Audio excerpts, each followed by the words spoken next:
This is Port of Entry. If you were to walk down a certain street in downtown Tijuana and close your eyes and take a big whiff, you might just think you're in the Caribbean. On Calle Segunda, right in front of the Mercado de Artesanías, is a Haitian restaurant called Labadee. The owner of this restaurant is Elena Cadet. Hola. Como de Brasil, para aquí, como más o menos 11, 12 países, mucho complicado es la vida. Elena and her husband went through a very long and perilous journey from Haiti to Brazil to Mexico, passing through nearly a dozen countries in search of a better life, until they finally arrived in Tijuana in 2016.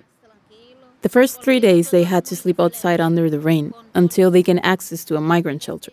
Porque aquí más seguro, más tranquilo, porque nosotros muy diferente con todos. At the shelter, Elena and her husband were surrounded mostly by Haitians whose plan was to seek asylum in the U.S., but Elena and her husband had a different idea.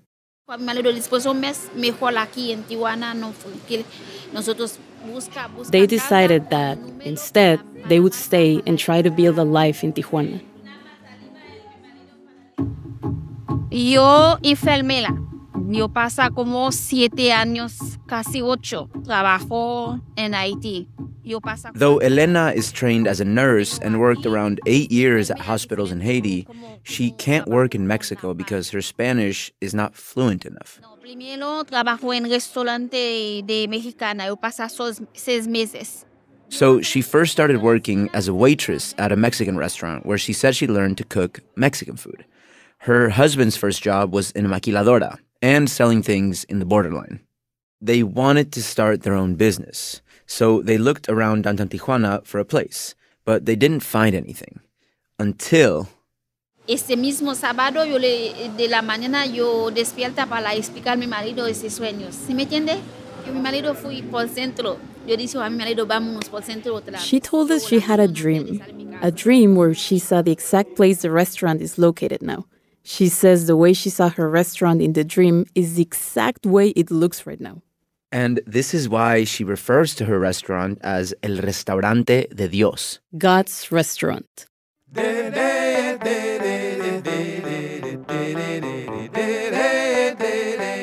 From KPBS and PRX, this is Port of Entry, where we tell cross-border stories that connect us. I'm Alan Lilienthal. And I'm Natali Gonzalez.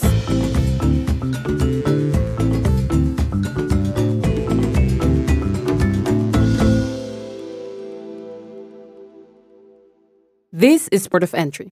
We will be back after a short break. Hello, podcast listener. Full disclosure, I'm going to make some assumptions about you. This probably isn't the only podcast you enjoy. Blink if I'm right. It's probably not the only thing you watch or listen to on KPBS either. If I'm right about that, then I'm guessing you make it a point to check in on a regular basis to see what's new, take in the latest and greatest, and then you go back to your daily life until we happily come together again. We're sort of like a virtual buffet. When you're hungry for information and entertainment, you go to KPBS and want to eat, consume all you can, right? Well, you should know that when you become a member of KPBS, you're keeping the entire TV, radio, and online trays full of fresh ideas, like the tasty podcast you're enjoying right now. Help feed your appetite for KPBS. Become a member today. Just go to kpbs.org, click the blue Give Now button, and make a donation. Thank you. From KPBS, you are listening to Port of Entry. Elena's restaurant opened for the first time on December 14th of 2021. That's right in the middle of the pandemic. She's part of a sizable population of Haitian immigrants who have settled in the border city in the last decade. In January 2010, an earthquake of 7.3 on the Richter scale hit Haiti, devastating a country that was already facing an economic and political crisis.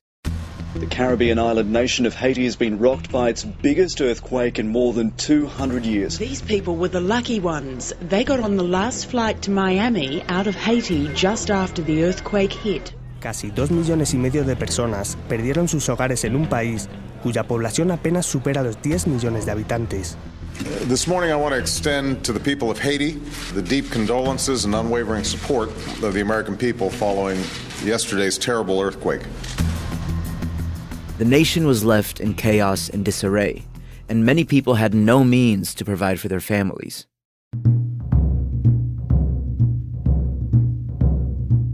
The Haitian exodus began. By the tens of thousands, Haitians left their homes to look for work in other countries. Countries like Brazil, who needed the extra labor to get ready for the 2014 World Cup. Brazil relaxed their visa requirements and, for a time, welcomed them. Haitians left their country and went there with the hope that, eventually, things would improve back in Haiti and one day they could go back home to pick up where they left off. Unfortunately, that time never came, and Brazil's need for workers eventually subsided. Faced with uncertainty about their future, in the middle of the last decade, many Haitian migrants set their sights on the U.S. in hope that their situation might improve. In 2016, the first wave of these Haitian migrants made its way to border cities like Tijuana, where they sought asylum in the United States. And since then, more and more Haitians have arrived in Mexico, and especially Tijuana. Relatives. Thousands of Haitians are waiting to get into the U.S., and thousands more are on their way through Latin America. The surge of Haitians started in May. U.S. customs officials couldn't process them fast enough, and a backlog formed in Tijuana. The Mexican Commission of Refugee Assistance, Comar in Spanish, reported in December of last year that over the past 3 years, more than 70,000 Haitian refugees have requested asylum in Mexico. But the majority of these refugees were actually trying their luck to make it to the U.S. But there are so many obstacles in the way for Haitians who are applying for asylum in the U.S. Very, very few have been granted asylum here. And over the years, as the majority of Haitians were denied, thousands have settled in Mexico, especially in border cities such as Tijuana. Adding some Caribbean threads to the multicolored fabric that is the vibrant, breathing, ever-changing city of Tijuana. Or, in Elena's case, a new flavor profile. Es la vida como una casa, la vida. Por ejemplo, esta casa. She says that life is like a house. You start building it little by little, and you keep climbing higher slowly but surely. And this is how she sees her restaurant. They received loans from friends to be able to open the restaurant poquito a poquito. And even though it has been difficult, Elena and her husband are happy to own their business.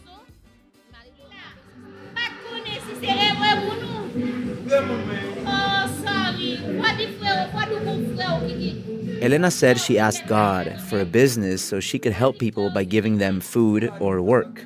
She likes to give work to other Haitians stranded in Tijuana.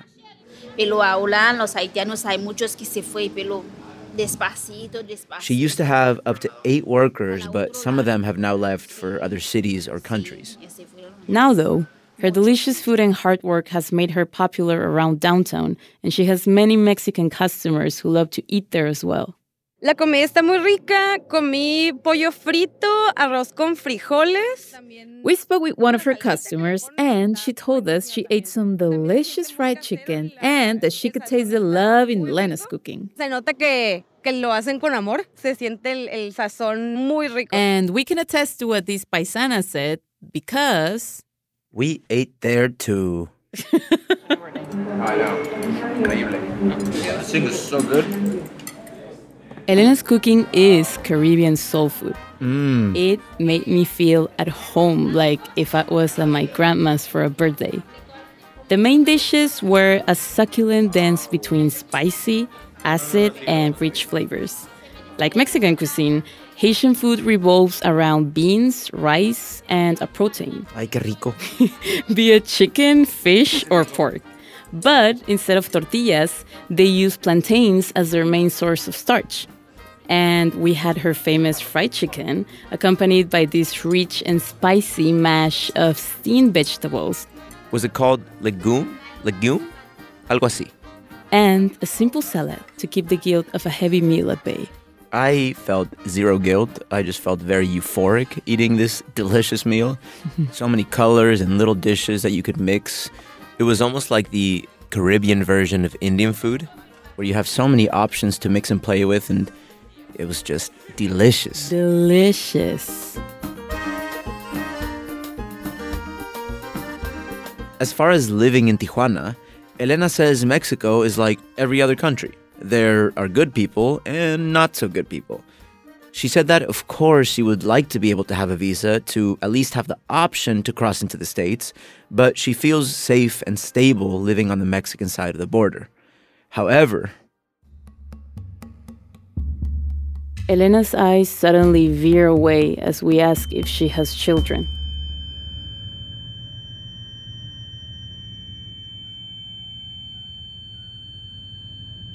Porque yo siempre duele mi cabeza. Yo siempre triste para ellos. Siempre triste. Y mi papá. She says her head hurts because being far away from her children is painful. She has not seen her children in 6 years. Elena and her husband have 3 children that are now 12, 14, and 16 years old. They're back in Haiti. ¿Y hablas con ellos por teléfono seguido? Sí, diario. ¿Diario? Sí, gracias a Dios. Sí. She talks with them on the phone every day. They are doing everything they can to bring their children to Tijuana, but are facing numerous challenges. When we asked her what the challenges were, they kept changing the subject. They didn't want to talk about it.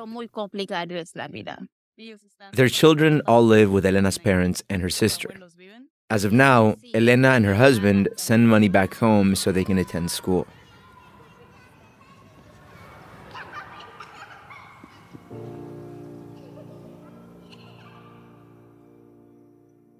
This is Port of Entry. We will be back after a short break.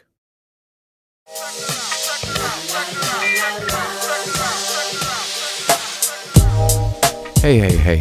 This is Parker Edison, host of the Parker Edison Project on KPBS. The cool thing about joining KPBS is you make one simple donation, and that money ripples into supporting everything else you see and hear on KPBS, including podcasts like this one you're listening to right now, making a place for fresh voices and perspectives to be heard. And that's music to my ears. Become a member today. Just go to kpbs.org, click that blue Give Now button, and donate what you can. All right? Thanks.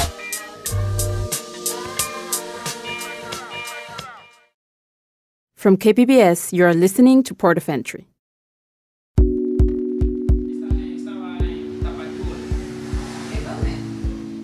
Like Elena, many Haitian migrants that find themselves in Tijuana are also trying to get their children out of Haiti and reunite with them here. Mi nombre es Petiane.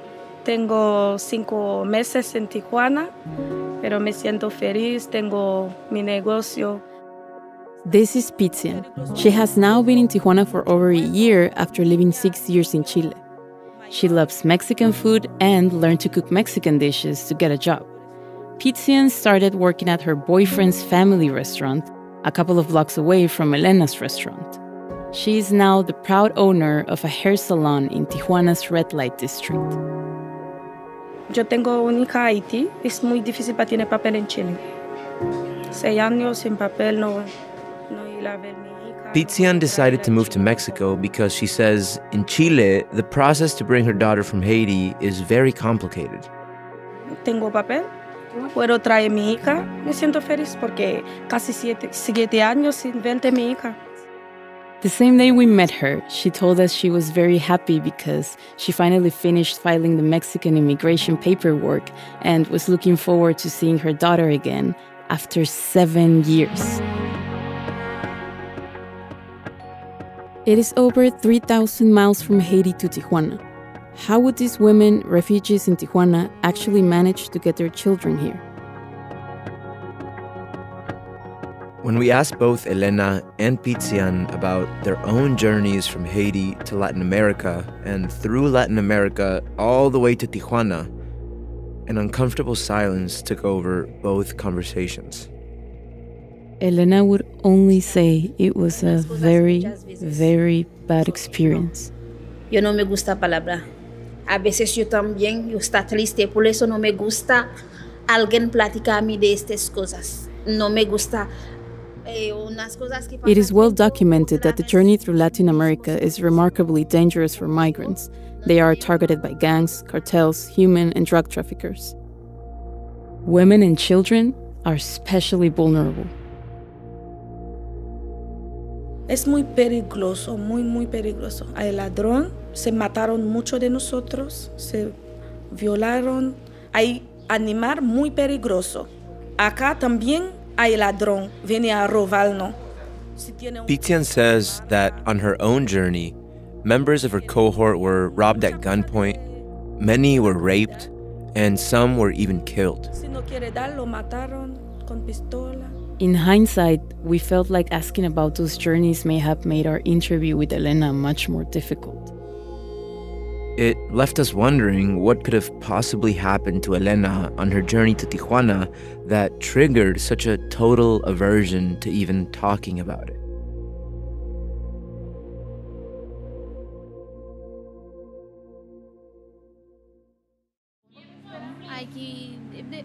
Whenever we talk to Elena about her children, her demeanor changes.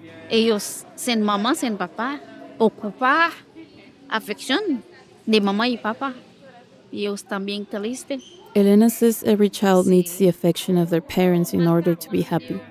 Holding her arms close to her body, her eyes turn glassy with tears.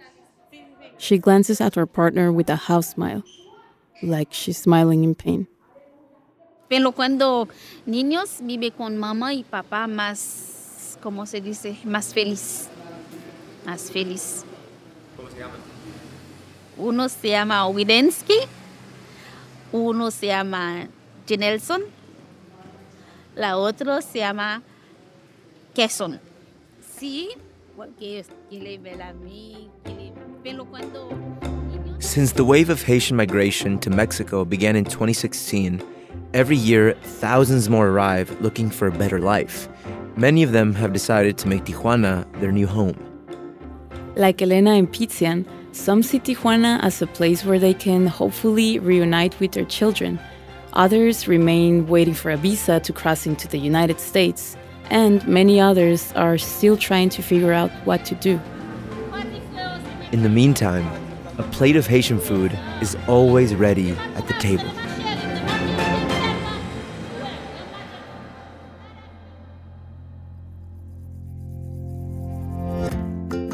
This episode of Port of Entry was written and produced by Julio Cesar Ortiz and Natali Gonzalez.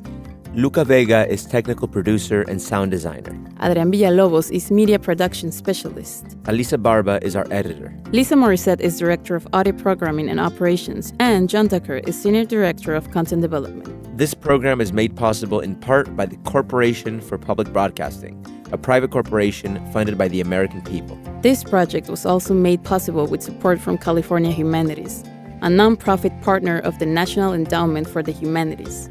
Visit callhum.org. Soy Alan Lilienthal. Y yo soy Natali Gonzalez. Nos vemos pronto.